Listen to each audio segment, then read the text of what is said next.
IMF and World Bank before I respond to that. No, I would tell you that for a fact that through President William Ruto, IMF and World Bank have successfully ploughed Kenya, ready to plant seeds of poverty through insensitive, unrealistic, and punitive government policies endorsed by Kenya Jwanza, which is tantamount to economic terrorism. Yes.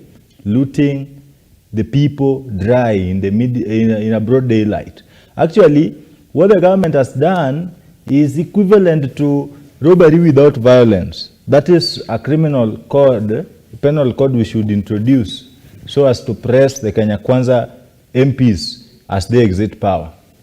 Back to your question, I had said before that in a court of law, though I'm not a lawyer, the judges will always determine the intention of the offender to commit the crime. If the intention was to cause harm, then the how do you call it? The penalty that will be pressed against you may be severe. The intention of Baba Raila Odinga, or the Honorable Raila Odinga, to go to court, besides having a meaningful, as they call it, it is meaningful in the sense of William Ruto and Raila Odinga. The NADCO report is not sensible to me.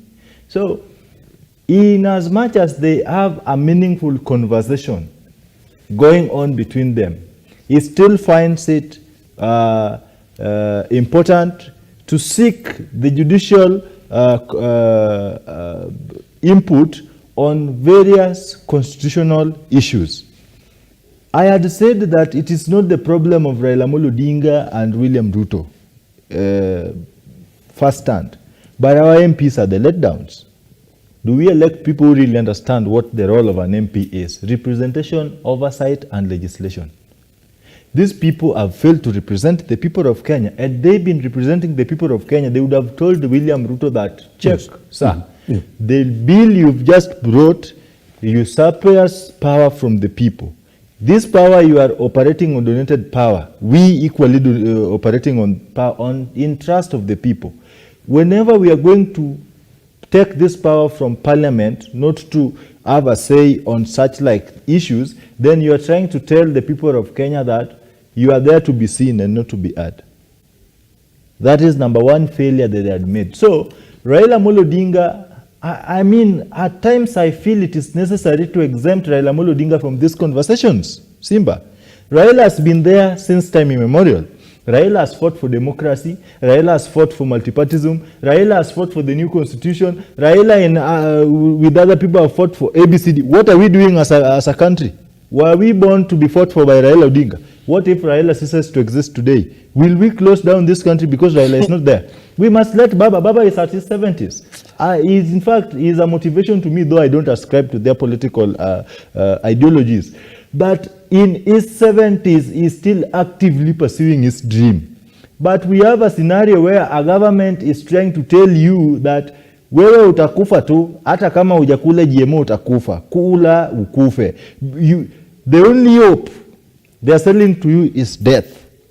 And let me tell you, the Kenya Jwanza-led administration and their affiliate spokespersons have in recent past coherently spoken about Kenyans giving the president more time to deliver, while at the same time they should brace themselves for the worst. So, you're telling me what is coming is worse than what I'm experiencing, but again I should bear with you. How stupid are we? Who is that? Who has the monolithic patience to entertain such stupidity? The essence of patience should be hope-oriented. You can't sell me doom and tell me to be patient. I'm a human being. Yeah. If I die, I die. Nomiela told us that if you speak, I mean, they came for the socialist, he did not speak because he wasn't one. They came for the Jewish, he didn't speak because he wasn't a Jew. Yeah. When they came for the trade unionist, he did not speak because he wasn't one. But when they finally came for him, there was no one to speak for him. Yes. So, Whether you give information, you will die. Whether you don't, you keep the information, you will die. So it's you to choose. Yeah, like am I going to die with the information, or are you going to give the information? So let us exempt Raila. In response to your question, let us exempt Raila on this conversation. Raila is too old to fight for us. No. Yes. Simba, we can allow me to interject a bit. I also want you to weigh in on that, gentleman. We can exempt. I'm not saying